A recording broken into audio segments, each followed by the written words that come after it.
Hi viewers, this is Hamad Hasan और viewers हम screenplay writing की क्लासेस को देख रहे हैं और हम 6 एक्ट्स को पढ़ रहे थे और मैंने आपको बताया था पहले भी कि 6 एक्ट्स का जो स्ट्रक्चर है ये कुछ बड़ी फिल्मों से ही इसको निकाला गया और देखा गया कि कैसे एक्ट्स को हम इम्प्लीमेंट कर सकते हैं या कैसे उन फिल्मों में एक्ट स्ट्रक्चर को लगाया गया।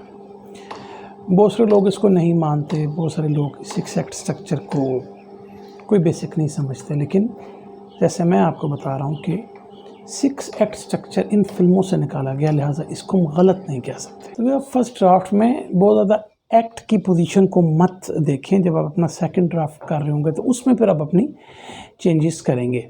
और कभी भी अपने पहले ड्राफ्ट में आप हर चीज़ को घुसाने की कोशिश मत किया करें। फर्स्ट ड्राफ्ट में आप फ्लो ऑफ द स्टोरी के साथ चलें और कुछ चीज़ें आपको खुद ही अंदाज़ा हो रहा होगा कि मैं किस एक्ट में हूँ, क्या करना चाह रहा हूँ। व्यूअर्स, एक्ट 4 में हमने देखा था कि लो पॉइंट आ गया था कैरेक्टर का और उस लो पॉइंट में अब उसके पास एक न्यू फाउंड रिजॉल्व भी आया था, लेकिन वो न्यू फाउंड रिजॉल्व उसको पता तो चल गया कि उसकी गलतियाँ क्या है, क्या मसाइल हैं, लेकिन अब वो क्या करे।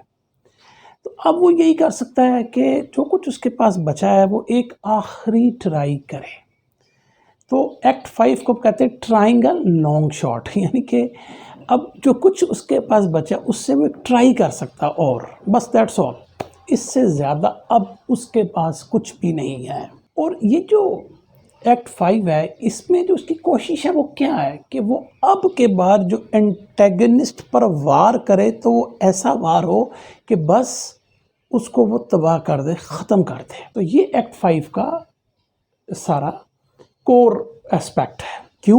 क्योंकि अब तक अगर एक्ट 4 तक हम पहुँचे तो हम देखते हैं कि पिछले एक्ट 4 में भी एंटेगनिस्ट विन कर चुका है। There is no hope for the hero और the protagonist to win against him, अब तक जो मैं पता है। तो अब वो जब आखिरी ट्राई करेगा तो वो सारी किश्तियाँ अपनी जला कर ये सब करने जाएगा।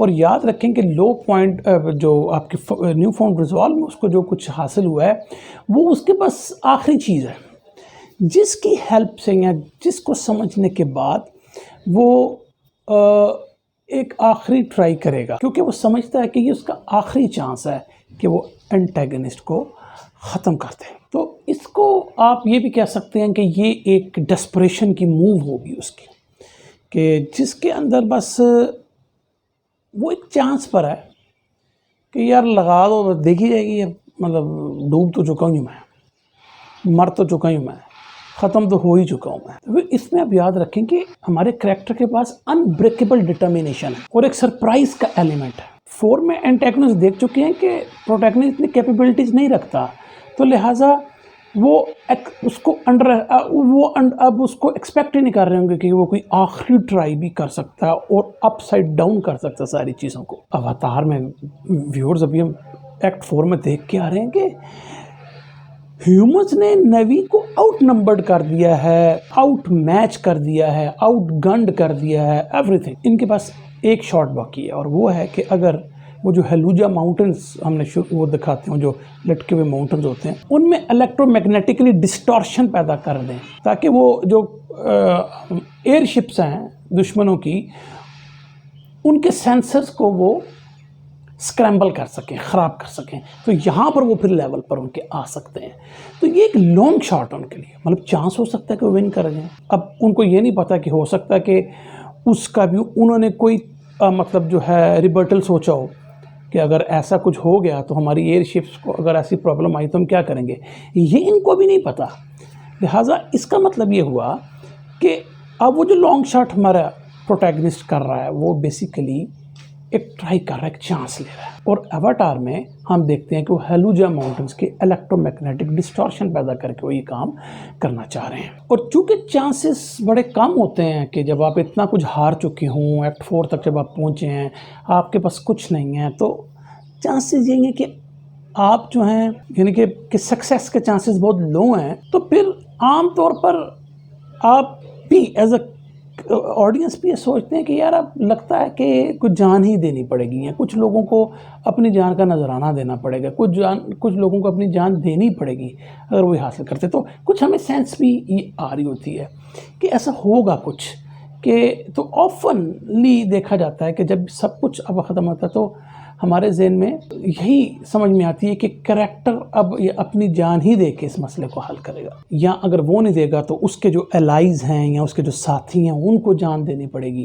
क्योंकि एक्ट 4 में जो वो तबाही, और वो तकरीबन डेथ देख चुके हैं, तकरीबन वो डेथ दे चुके हैं, और अब डेथ को तो फेस कर चुके हैं। अब हो सकता है कि उन्हें डेथ का मतलब कि खुद को मारना ही पड़ जाए, अपनी जान देनी ही पड़ जाए। तो ये एक एलिमेंट आप सोचेंगे एक्ट 5 में लॉन्ग शॉट में आ रहा है, लेकिन ये एलिमेंट जो प्रोटैगनिस्ट है उसको एक्सेप्ट करके बैठा हुआ है। वो ये चाहता है कि जान दे देना ही बेहतर होगा अगर इस कन्फ्लिक्ट को ख़त्म करना है।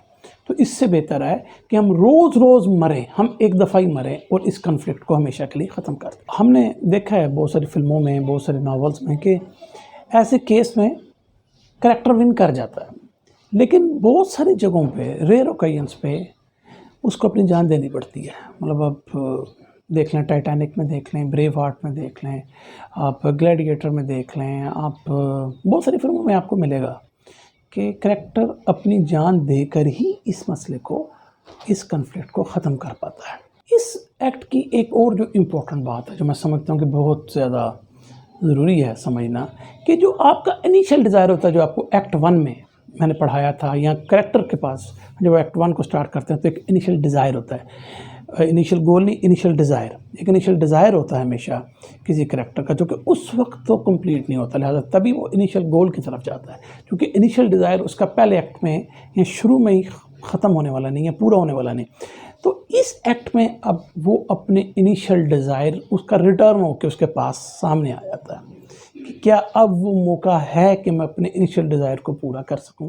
तो यहाँ पर वो इम्पोर्टेंट बात भी इस एक्ट में आती है, यानी कि एक्ट 1 में जब वो इम्परफेक्ट सिचुएशन में होता है तो वो इस डिज़ायर, इस तमन्ना को जो भी उसके जहन में होती है वो उसके पास होती है, और वो चाहता है कि उससे वो बदल दे, लेकिन उस टाइम वो मुमकिन नहीं नज़र आ रहा होता, लिहाजा वो इनिशियल गोल की तरफ जाता है। अब इस एक्ट में उसको ये चांस मिला है कि वो ये कर गुजरे, वो अपने इनिशियल डिज़ायर को पूरा कर ले। तो इसी तरह अगर आप इंसेप्शन में देखें तो एक्ट 1 में हमने वो देखा था कि डॉम का इनिशियल डिज़ायर था कि वो अपने बच्चों को देख पाए। तो एक्ट 5 में इंसेप्शन के डॉम मैल से कन्फ्रंट करता है उस लीम्बू वर्ल्ड में, और वहाँ पर वो कहती है कि वो टेम्प्ट करती है कि, यानी टेम्प्ट करती है उस प्रॉमिस का कि वो अपने बच्चों के साथ रीयूनाइट करेंगे। तो यहाँ पर वो इनिशियल डिज़ायर जो कि एक्ट 1 में इंसेप्शन का देखते हैं वो यहाँ पर सामने आ रहा है, यानी कि इस एक्ट में वो टेम्प्ट करती है उस प्रॉमिस को कि वो बच्चों के साथ रीयूनाइट कर पाएंगे। तो ये एक्ट 1 में हम देख चुके हैं, तो वो उसका इनिशियल डिज़ायर है, लेकिन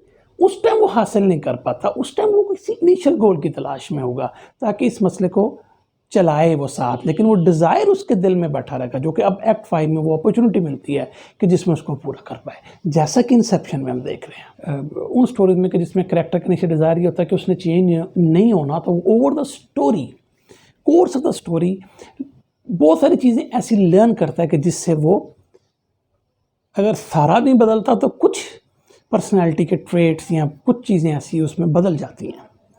ये वो स्टोरीज़ हैं कि जिसमें करैक्टर ने ना बदलने का सोचा होता, तो फिर भी over the course of story वो बदल जाता है, या कुछ चीज़ें उसकी बदलती हैं। जैसे कि अगर आप देखें आयरन मैन में हमने देखा था कि टोनी शुरू में क्या था, दौलत आ जाए, वेपन बेच दूँ, और वो उस तरह का बंदा था कि जिसने मतलब हमेशा एक खुशी देखी थी, एक हमेशा सोचा था उसके वेपन जो हैं वो पूरी दुनिया में उसकी सप्लाई हो और दौलत वो इकट्ठी करे, और वो प्ले बॉय टाइप का करैक्टर था।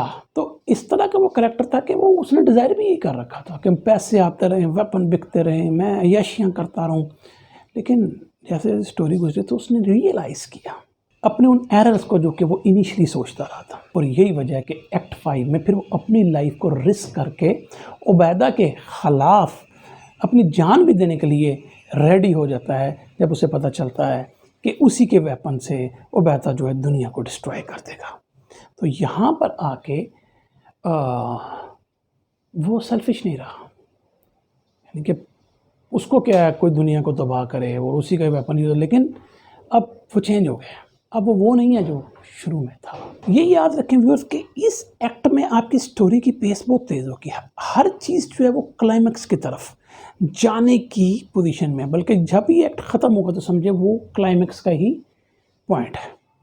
तो हर चीज़ में तेज़ी में होना है और तेज़ी की तरफ, वो क्लाइमैक्स की तरफ जा रही हो। तो यहाँ पर आपने अपनी स्टोरी के पेस को, सीन्स को आपने तेज़ काटना है, तेज़ लेकर चलना है और हर चीज़ को आपने जल्दी अनफोल्ड करना है। तो इसमें ज़्यादातर चांस है कि आपके एक्शन ज़्यादा होंगे और फिर आप जब ये एक्ट ख़त्म होगा तो आप उसके क्लाइमैक्स पर होंगे। जैसे साइलेंस ऑफ द लैम्स में आप देखते हैं कि 5वें एक्ट में क्लैरिस जो है वो बफलो बिल को मिल जाती है, वो ढूंढ लेती है, पता लगा लेती है, वो बेसमेंट में जो छुपा बैठा होता है या अपना काम कर रहा होता है, उसको कन्फ्रंट करने की पोजीशन में उस जगह पर आई थी। तो ये वो जो पॉइंट था बफलो बिल का, जो कि बेसिकली हमें ढूंढना था बंदा, वो मिल गया। ज़्यादा you are in the climax now. तो यूजली क्लाइमैक्स पे हम दोनों फेस ऑफ द कन्फ्लिक्ट्स को आमने सामने फिर देखेंगे। तो यहाँ पर वो क्लाइमैक्स पर जो है हमारी फिल्म या हमारी स्टोरी आ चुकी होती है। याद रखें, ट्राइंग अ लॉन्ग शॉट की अगर हम सिग्निफिकेंस को देखें तो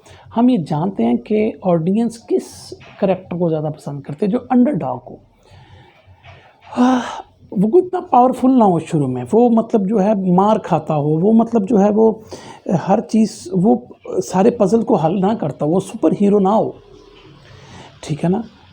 तो उन चीज़ों से जब आप बिगिन करेंगे तो फिर उसकी सिग्निफिकेंस बढ़ेगी। अगर आप किसी ऐसे करैक्टर को ही एक्ट 5 में पहुंचाते हैं जो ऑलरेडी मतलब जो है वो अपने एंटेगनिस्ट को मज़ा चखा के आया हुआ है, तो कोई इतनी सिग्निफिकेंस नहीं रहेगी उस करैक्टर की।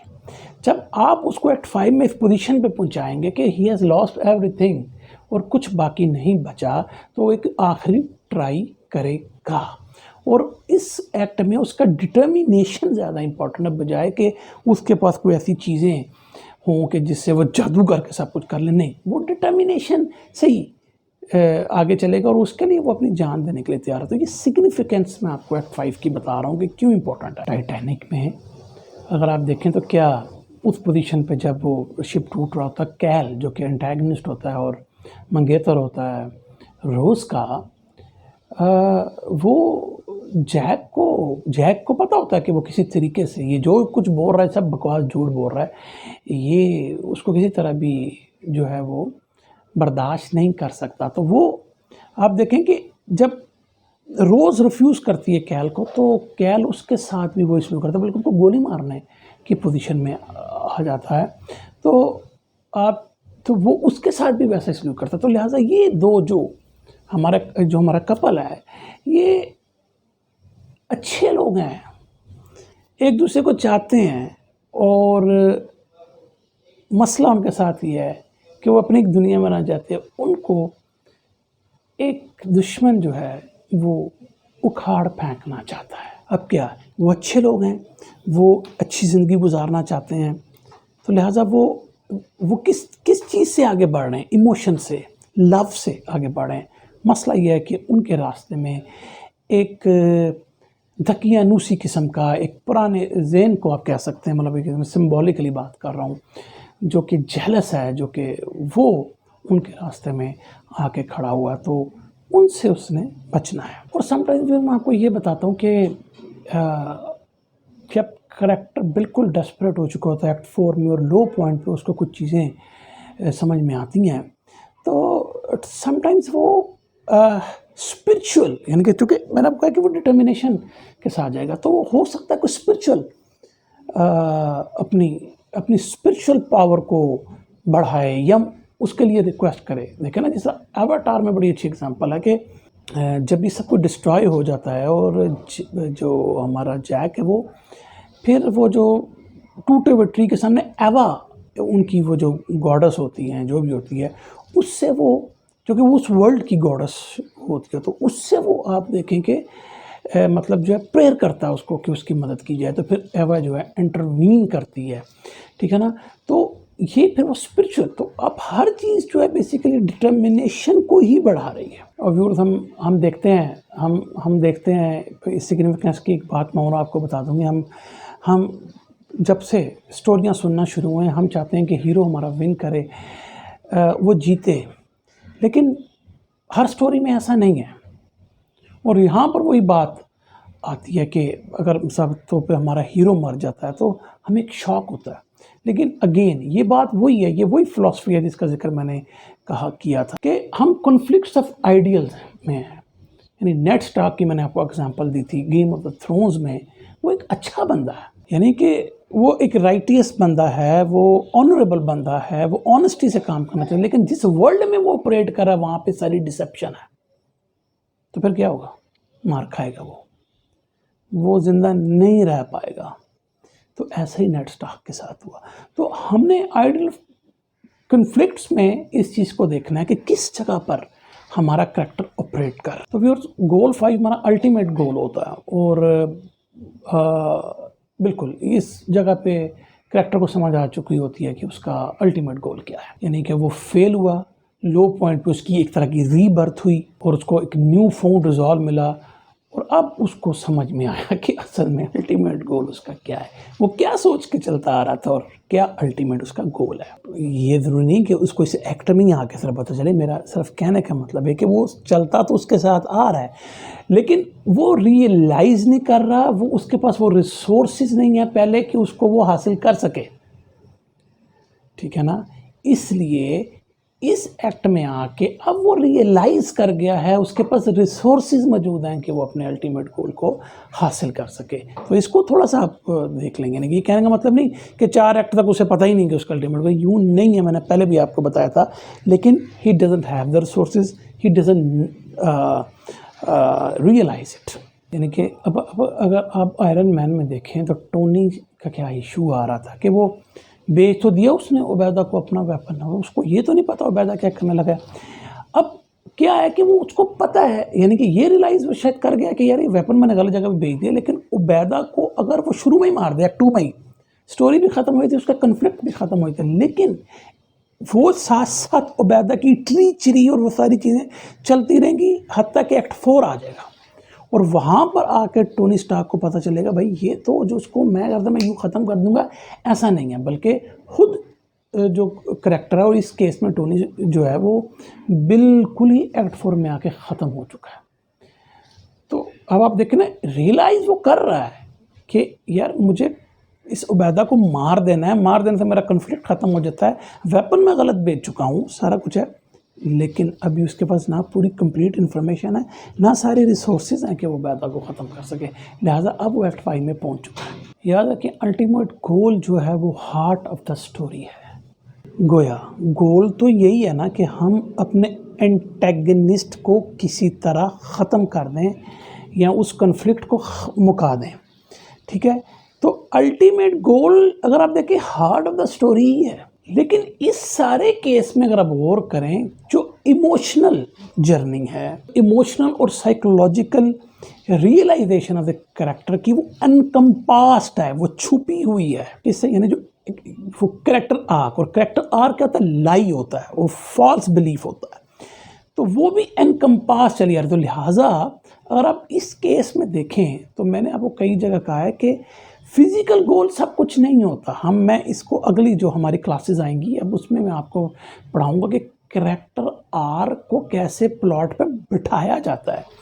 तो कैरेक्टर आर्क सम टाइम वो रियलाइजेशन ही कैरेक्टर की फाइनल गोल होती है, ये इसको हम बाद में पढ़ेंगे।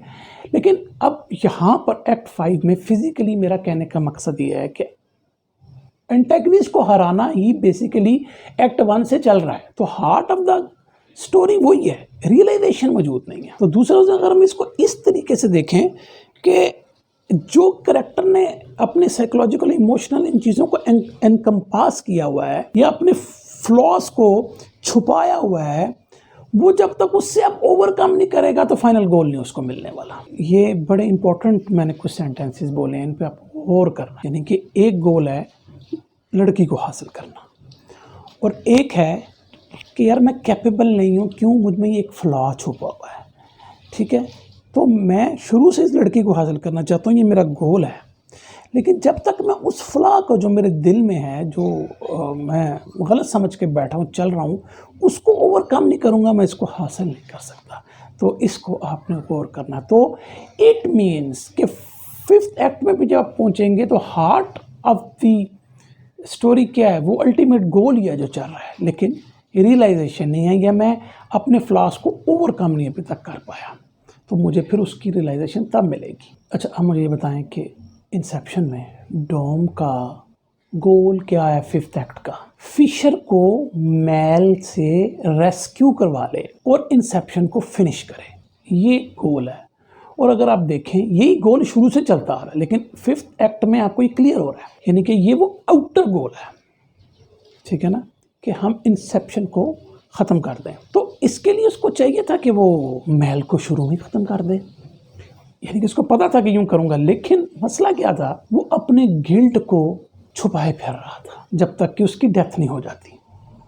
महल की हर तरह की जो प्रॉब्लम्स आ रही थी वो उसकी वजह से आ रही थी कि उसने उस गिल्ट को छुपा के रखा था। लिहाजा गोल का तो पता था, यहाँ पर वो अल्टीमेट गोल रियलाइज़ कर गया, लेकिन अब क्यों वो करता आ रहा था? क्योंकि वो अपने गिल्ट से बाहर नहीं आ रहा था। मैंने कहा कि इसको मैं करैक्टर आर्क कैसे प्लॉट पे बैठता, जब मैं इस हमारे एक्ट्स की जब ये क्लासेस ख़त्म होगी तो उसके बाद पढ़ाऊँगा, फिर आपको ये मज़ीद क्लियर होगा। लेकिन अभी आप इसका आइडिया रखें अपने पास। अब अगर आप देखें व्यूअर्स के हंगर गेम्स में कैटनिस का इशू एक्ट 4 पे क्या है, देखिए वो अब अपनी बेस्ट फ्रेंड रू को खो चुकी है, एक कंटेस्टेंट ने उसको मार दिया। हालांकि लो पॉइंट पर ये अनाउंस हो जाता है कि पीटा और कैटनिस मिलकर भी इस गेम को, यानी एक डिस्ट्रिक्ट के 2 लोग भी मिलकर ही गेम को जीत सकते हैं। लेकिन कैटनिस को क्या मसला है? वो जानती है कि उसकी वजह से उसकी एक फ्रेंड मारी गई है। अगर अब वो पीटा के साथ टीम अप होगी तो हो सकता है पीटा भी मारा जाए। तो ये अब वो मसला है कि जिसको उसको ओवरकम करना है। तो वो ये चाहेगी कि पीटा को कोई नुकसान ना पहुंचे, उसको कोई नुकसान ना पहुंचे, तो वो उसको फिर ढूंढने निकल पड़ती है, क्योंकि अगर वो मर गया तो फिर उस गिल्ड के साथ उसको अपनी पूरी ज़िंदगी को गुजारना पड़ेगा। तो इसलिए ज़रूरी है कि अब उसका अल्टीमेट गोल को वो हासिल करेंगे, पीटा को पहले ढूंढे और फिर अल्टीमेटली गेम को विन करें। तो फिर एक्ट 5 की अपोजिशन भी अल्टीमेट अपोजिशन होगी। और ज़ाहिर बात है कि एक्ट 5 में पहुंचते पहुंचते हमारा जो अपोजिशन होंगे वो रियलाइज़ कर चुके होंगे कि उनके जो प्लान्स हैं वो अब हासिल होने के करीब हैं, लेकिन ये जो हमारा प्रोटैगनिस्ट है या ये जो हीरो है, ये अब बीच में अभी तक मौजूद है। अगर आप देखें तो उसको वो एलिमिनेट करना चाहेंगे, तो लिहाजा आप ये कह सकते हैं कि फाइनल बैटल की तरफ बात जा रही होती है। और अगर आप एवाटार में देखें तो एंटेक में वो जो कर्नल है उसको पता है कि जेक जो है वो एक आर्मी नेवी की जो है वो इकट्ठी कर रहा है, वो ये जानते, लिहाजा ये उनको पता होता है कि वो करने क्या जा रहा है, वो रियलाइज़ कर रहे होते हैं। लेकिन वो जो अभी तक करके आए होते हैं 4th एक्ट तक, उनको यकीन होता है कि वो विन कर जाएंगे, चूँकि लेकिन वो जो कैपेबिलिटीज़, एक हिडन कैपेबिलिटीज़ हमारे हीरो की हैं, उसको नहीं अभी उनका पता होता कि क्या है। तो लिहाजा लेकिन वो ये रियलाइज़ करते हैं कि अगर इस केस में सिर्फ जेक को ख़त्म कर देंगे तो हमारा मसला ख़त्म होता है, लेकिन जेक को मार दो तो मसला ख़त्म हो जाएगा। और इसी तरीके से व्यूअर्स, हमारे ऑडियंस जो होता है वो देख चुके होते हैं कि 4 एक्ट तक आते थे हमारे करैक्टर काफ़ी मारे खा चुका है। उसने होता है नेगोशिएशंस भी की हो एंटेगनिस्ट के साथ, हो सकता है वो लड़ा भी हो वो, लेकिन हर दफ़ा उसने डिफीट खाई है।